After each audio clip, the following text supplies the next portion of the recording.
It held little fear for Aidan.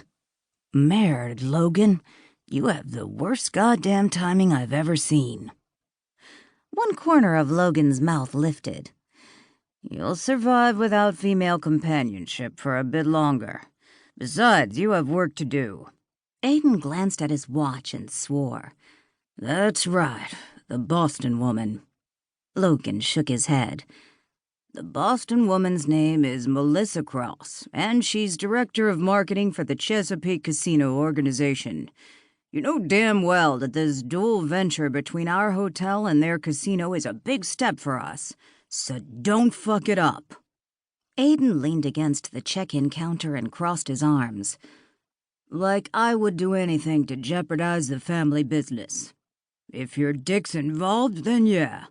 What do you think just happened there with Luann? That's exactly the kind of management-employee fraternization that could land us in big trouble, Aidan.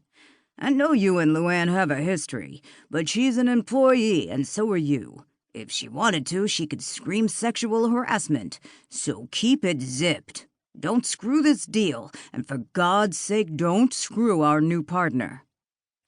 Aidan laughed at that. Fun was fun, but business was business, and damn it, he did know the difference. There were plenty of females to play with. The last thing he needed was an entanglement with some uppity Boston socialite whose touch would probably ice his balls. He preferred his women with warm, willing bodies and sizzling hot desires.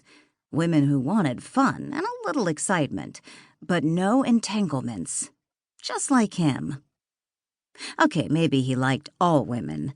They were warm, soft, smelled good, and eased the perennial ache that burned inside him. If the ones he dallied with didn't challenge him enough to keep them for more than a few episodes of fun in the sack, it was his fault, not theirs. There was no such thing as a soulmate or that one woman he was destined to be with. Destiny and soulmates were part of his mother's magical mumbo-jumbo that he listened politely to and then promptly discarded. "Anyway," Logan said, inclining his head, "she's waiting for you over in the sitting area. Maria said she'd stopped at the desk a while ago, and she doesn't look happy." Aidan followed Logan's gaze to the center of the lobby, where a tall, cool blonde stood with her arms crossed, foot-tapping and no smile on her face. Still, she was damn fine-looking.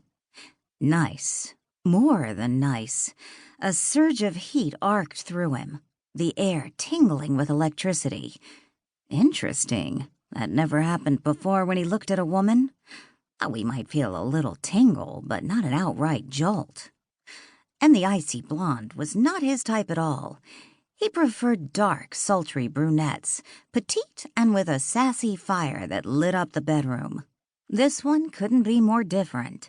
Long, straight, honey blonde hair was pulled back in some kind of binding, but he bet it would feel like silk once let loose and tangled around his fingers. Or wrapped around his cock, which twitched in recognition of a fine-looking female.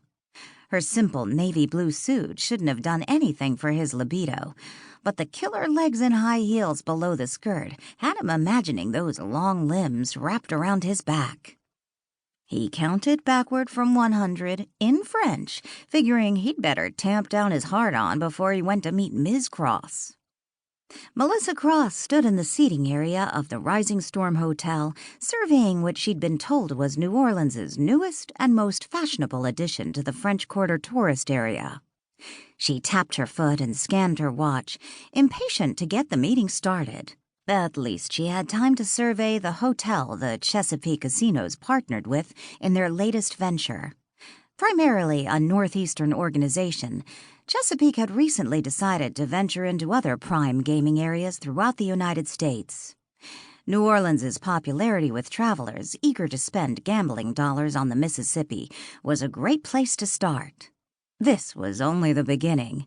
If Melissa played her cards right and this deal came off without a hitch, she could name her price. She'd be a winner.